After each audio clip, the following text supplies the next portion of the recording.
Olá pessoal, tudo bem? Estamos começando a terceira semana, né, do PET volume 3 e a gente vai continuar vendo alguns conceitos sobre frações, né? Então a gente vai começar a relembrar como que a gente escreve uma fração, como que a gente representa, né, uma fração geometricamente, né? Então, por exemplo, eu tenho uma fração aqui, 2 quintos, né? Então como que eu vou representar 2 quintos geometricamente? Então eu posso usar uma figura qualquer, um retângulo, um círculo, né? E eu vou fazer como? Eu vou dividir essa figura em 5 partes iguais, né? 5 partes iguais, né?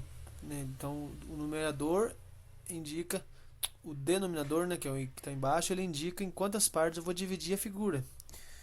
E o numerador, que é o de cima, indica quantas partes que eu vou pegar dessa figura, né? Então, no caso, eu vou pegar duas partes. Então, 2 quintos, eu vou pegar duas partes de um total de 5, ou seja, 2 quintos eu represento dessa forma, né? Ou poderia usar uma outra figura, talvez um círculo, né? E aí eu tenho que dividir esse círculo em 5 partes iguais, né? E vou pegar duas dessas partes. Também é a mesma coisa, né? Isso quer dizer o quê? Eu pego um inteiro, ou seja, uma figura inteira, e divido ela em 5 partes iguais e pego duas, ok? Então, esse é um primeiro conteúdo, né? A gente pode pensar, por exemplo, numa outra fração. É, Vamos pensar, por exemplo, em 5 terços, né? Como que eu vou representar, usando figuras, essa fração 5 terços? Né? Que a gente já viu que é uma fração onde o numerador é maior que o denominador. O que eu faço quando isso acontece? Então, eu vou dividir a figura em 5 partes e pegar 3? Não, né? Isso vai dar errado. O que indica em quantas partes eu vou dividir é o denominador, que é o que está embaixo. Então eu vou ter que pegar uma figura e dividir ela em três partes, né? E dessa figura eu tenho que pegar quantos? 5. Só que eu não tenho 5 partes aqui, eu tenho uma, duas, três. Então eu vou ter que fazer o que? Eu vou ter que pegar outra figura, né? Outro inteiro, né? Outro inteiro. E aí sim eu tenho dois inteiros, eu vou pegar 5 partes. Então eu pego uma, duas, três, quatro, 5. Aí sim eu peguei 5 partes, né? Que foram de figuras que foram divididas em 3 partes iguais, cada uma, né? Então é dessa forma que eu represento, ok? Ou seja, essa figura 5 terços, a gente poderia também escrever ela como sendo um inteiro e mais, né, uma figura inteira aqui e mais 2 terços de outra figura, né? Que são os números mistos que a gente já estudou, que é formado por um número inteiro e mais uma fração, ok? Então, essa é uma parte, né, do conteúdo do PET 2, do PET volume 3, da terceira semana. Uma outra parte é comparação de frações, né? Como que a gente compara frações? Usando essas duas frações aqui como exemplo, como que eu sei qual é maior que a outra? Aqui eu fiz as figuras diferentes, né, com tamanhos diferentes. Mas se eu fizer as figuras com o mesmo tamanho, eu posso comparar elas usando a figura, né? Mas uma outra maneira é como a gente encontrar frações equivalentes a elas que têm o denominador igual, né? Então, como que eu vou fazer isso? Por exemplo, eu quero saber 2 quintos e 5 terços. Quais delas é maior, né? Então, o primeiro passo, eu vou ter que encontrar um denominador comum entre eles.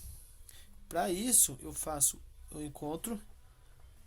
eu vou encontrar o mínimo múltiplo comum entre os denominadores, que é o 3 e o 5, né? Ou 5 e o 3. A ordem não vai mudar. Só para a gente relembrar, para a gente encontrar o mínimo múltiplo comum entre dois números, a gente decompõe eles, né? Então, pego o 3 e o 5, vou decompor simultaneamente e vou dividir aqui por números primos, né? Por 2 não dá, por 3, 3 dividido por 3 é 1, 5 não dá por 3, eu vou repetir. E aí eu vou dividir por 5, 5 por 5 dá 1, sobrou 1 aqui em cada coluna, então terminou. 3 vezes 5, vou multiplicar os fatores aqui do lado direito, 15. Então o mínimo múltiplo comum entre eles é 15. Então eu vou ter que encontrar frações equivalentes a essas com denominador 15. E para a gente encontrar frações equivalentes, como que a gente faz? A gente ou multiplica ou divide pelo mesmo número, o numerador e o denominador. No caso aqui da primeira, 5 para 15, eu tenho que multiplicar por 3. Então, se eu multiplico 5 por 3, o 2 eu também vou multiplicar por 3, que dá 6. Então, 2 quintos e 6 quinzeavos é a mesma coisa, são frações equivalentes. Fazendo o mesmo processo para a fração de baixo, 3 vezes quanto que dá 15? 3 vezes 5. Então, tem que multiplicar também a de cima por 5. 5 vezes 5, 25. E aí eu consigo comparar as duas, né? 6 quinzeavos e 25 quinzeavos. Agora eu pego o inteiro e divido em 15 partes e divido em 15 partes. Só que de um eu vou pegar 6 e do outro eu vou pegar 25.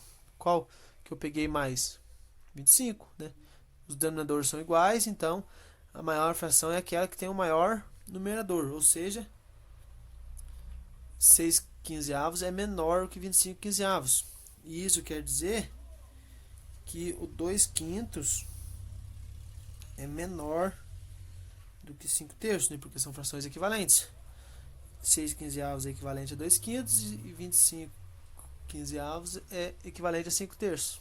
Então, a gente comparou as duas frações. Ok? Então, é bem tranquilo. A gente tem que encontrar frações que sejam equivalentes a elas para poder comparar, né? Vamos dar um outro exemplo. Vamos supor que eu tenho aqui uma fração 3 oitavos e 1 sexto. Quero comparar essas duas frações, qual que é maior, né? Então, de novo, os denominadores são diferentes, eu vou ter que encontrar o mínimo múltiplo comum entre os denominadores, entre o 8 e o 6. Para encontrar o mínimo múltiplo comum, eu faço a decomposição. 8 e 6 são divisíveis por 2. Aqui vai dar 4 e 6 por 2 dá 3. Ainda consigo dividir por 2. 4 por 2 dá 2.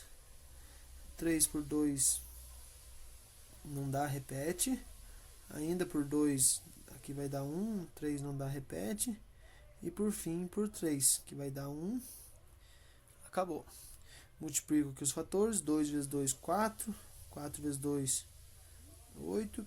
8 vezes 3, 24. Então eu vou fazer como? Agora eu tenho 3 oitavos, que eu vou escrever com uma fração equivalente com denominador 24. E a outra fração, que é 1 sexto, eu vou encontrar uma fração equivalente a ela com denominador 24 também. E aí, 8 vezes... quantos que dá 24? 8 vezes 3. Então eu tenho que multiplicar o 3 aqui por 3 também, que vai dar 9. E o outro, 6 vezes quantos que dá 24? 6 vezes 4. Então aqui 1 vezes 4 dá 4. Então, eu comparar 3 oitavos com 1 sexto é a mesma coisa que eu comparar 9 24 avos com 4 24 avos. E aí, como os denominadores aqui são iguais, basta eu comparar os numeradores. 9 é maior que 4.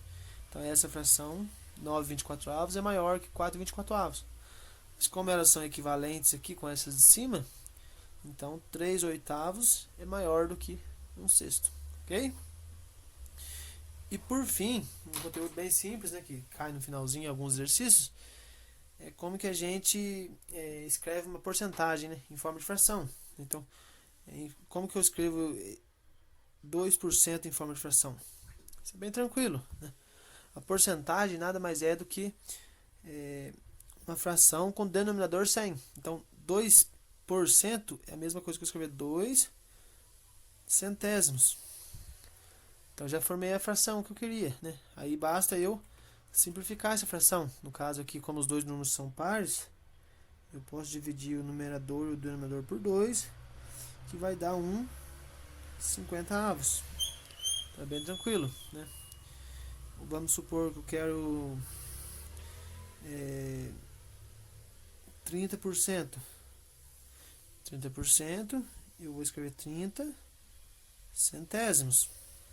Simplificando por 10, né, porque os dois terminam em 0, eu vou ter 3 décimos. Então, transformei em fração.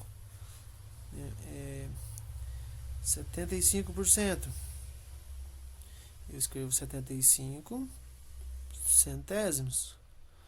Simplifico aqui por 25. Vou obter 3 quartos. E assim por diante. Então, eu escrevo uma fração, uma porcentagem na forma de fração. E o conteúdo é esse, né? Tem algumas atividades lá que pedem para escrever os números em ordem crescente ou decrescente. Então, basta a gente usar esse método de comparação para a gente comparar as frações e aí a gente consegue organizar elas de maneira crescente ou decrescente. Ok? Então é isso, pessoal. Bons estudos a todos. E se precisar de ajuda, estou à disposição. Até mais. Tchau, tchau.